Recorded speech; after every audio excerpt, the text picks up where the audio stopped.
ఏపీలో గత ప్రభుత్వ హయాంలో సకల శాఖ మంత్రిగా ఉన్నటువంటి సజ్జల రామకృష్ణారెడ్డి అంటే అవకాశం దొరికినా సరే మీడియా ముందుకు వచ్చి తీవ్ర విమర్శలు గుప్పించేటటువంటి సజ్జల రామకృష్ణారెడ్డి జత్వానీ వ్యవహారంలో కూడా ఆయన తలదూర్చినట్లు తెలుస్తుంది. ఇదే పనేనా సజ్జలకి అంటే జగన్మోహన్ రెడ్డికి తెలియకుండా జగన్మోహన్ రెడ్డిని జిందాలు కలవటం, లేకపోతే ఈ వ్యవహారంలో అయితే మాత్రం జగన్మోహన్ రెడ్డి ప్రమేయంతోటే జరిగినటువంటి ఆరోపణల నేపథ్యంలో నెంబర్ 2గా ఉన్నటువంటి సజ్జల చాలామంది మంత్రులు అవ్వచ్చు, లేకపోతే వాళ్ళ శాఖలకు సంబంధించినటువంటి అంశాలు అవ్వచ్చు, సజ్జలకే మొరపెట్టుకునేటటువంటి పరిస్థితి. సజ్జలే మొన్న పార్టీ టికెట్లు కేటాయింపప్పుడు కూడా సజ్జలే ప్రధాన సూత్రధారిగా ఉన్నారు. సజ్జల ఏది చెప్తే అది జగన్మోహన్ రెడ్డికి డైరెక్ట్గా ఎవరు కూడా ఏ నాయకుడు కూడా కలవలేని పరిస్థితి.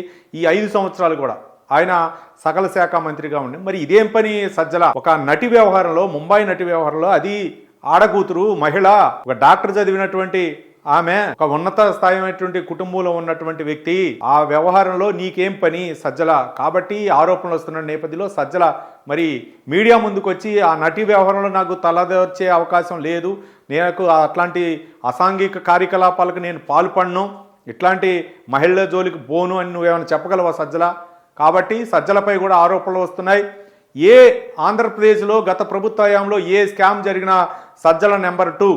గతంలో అయితే మాత్రం Vijayasai Reddy number 2, Jaganmohan Reddy number 1. Number 2 Vijayasai Reddy. కేసుల్లో కూడా 18 కేసులు జగన్మోహన్ రెడ్డికి సంబంధించి కొన్ని కేసుల్లో నెంబర్ 2గా ఉన్నాడు. ఇప్పుడు మొన్న ప్రభుత్వ వ్యవహారంలో 5 సంవత్సరాలు ప్రభుత్వం అధికారంలో ఉంటే, వైసీపీ అధికారంలో ఉన్నట్టే నెంబర్ 2గా సజ్జల రామకృష్ణారెడ్డి ఉన్నారు. కాబట్టి మరి ఈ వ్యవహారంలో ఇదే పనిలో ఉన్నావా నువ్వు సజ్జల అనేటటువంటి ఆరోపణలు వస్తున్న నేపథ్యంలో సజ్జల ఎలాంటి సమాచారం చెప్తారు బయటికి, ఏ విధంగా స్పందిస్తారు అనేది మనం వేచి చూడాలి. సజ్జలపై ఏ విధంగా ప్రభుత్వం కూడా చర్యలు తీసుకుంటుందో మనం వేచి చూడాలి.